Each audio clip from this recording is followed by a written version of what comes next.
Bonjour Mao Fanchini. Bonjour Jean-Philippe Denis. Mao Fanchini, vous êtes maîtresse de conférences à l'université Paris-Est-Créteil. Vous êtes membre de l'Institut de recherche en gestion, l'IRG. Vous menez vos travaux de recherche. Tribune dans Libération, vous êtes autrice de Tous pourris, édition de l'Aube. Point d'interrogation. Lien ou pas de lien, je ne sais pas, on va voir ensemble. Tribune dans Libération, datée du 14 mai 2022, PPDA, TF1 et la stratégie de l'ignorance. Alors évidemment, quand je suis tombé sur ce papier, je me suis dit, il faut que Mao Fanchini vienne très vite sur ce plateau. Alors, la stratégie de l'ignorance, voilà. Comment on en vient à formuler ce concept de stratégie de l'ignorance? En fait, cette tribune, elle fait suite à la diffusion de l'émission de Mediapart qui présentait des témoignages de victimes supposées de l'ancien présentateur du groupe TF1. Et en fait, ce qui m'a semblé très intéressant, c'est la résonance évidemment avec les travaux de recherche que je conduis sur l'ignorance comme ressource stratégique. Ce qui m'a semblé très intéressant dans cette tribune de Libération, c'était d'une part de donner à voir notre discipline dans les médias, je pense que c'est très important en termes de vulgarisation, mais aussi en fait, le concept d'ignorance comme ressource stratégique, je trouve qu'il permet de renouveler à peu de frais notre compréhension des organisations lorsqu'elles sont en crise. Parce que quand des scandales nous sont donnés à voir dans les médias, qu'ils soient financiers ou pour des raisons de violence sexistes et sexuelles, vous avez sans doute remarqué que la question, c'est tout de suite qui savait, qui ne savait pas.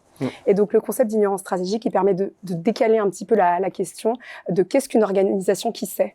Or, dans l'émission de Mediapart, les femmes qui témoignent, elles montrent bien que chez TF1, en tout cas, elles avancent le fait qu'il y avait des ressources humaines, un dispositif spatial avec le bureau de PPDA qui était au bout du couloir, ou des collaborateurs et des collaboratrices qui sont invités à quitter les plateaux lorsque la visiteuse du soir est annoncée. Donc, en fait, des ressources humaines, en fait, des ressources organisationnelles qui permettent, en tout cas, ou qui cadre le fait que ces violences aient pu avoir lieu.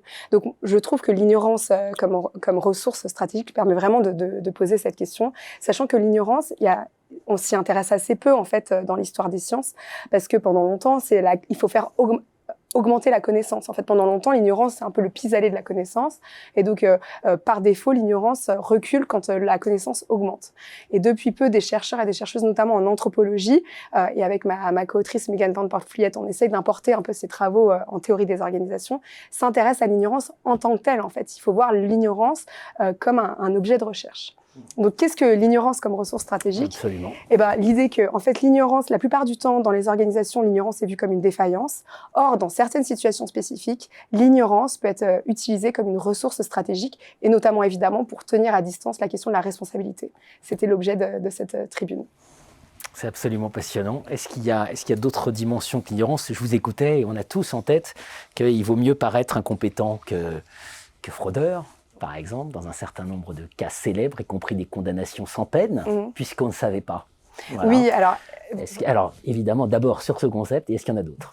Alors, en fait, effectivement, la question de qui savait, qui ne savait pas apparaît comme centrale, mais vraiment, je crois que c'est intéressant de la décaler sur qu'est-ce qu'une organisation qui sait. Et donc, dans cette émission, il y a Nonce Paolini, l'ancien directeur DRH du groupe TF1, qui s'exprime et qui dit qu'il ne savait pas et qu'évidemment, s'il avait su, il aurait agi. Et je crois que ce concept, donc, qui est fructueux, il l'est à plus d'un titre. Il permet, par exemple, de poser la responsabilité des dirigeants. C'est-à-dire que, sans mauvaise tautologie, qu'est-ce qu'un DRH à ce niveau de fonction qui ne sait pas, alors que les signaux sont presque plus des signaux faibles à ce niveau-là.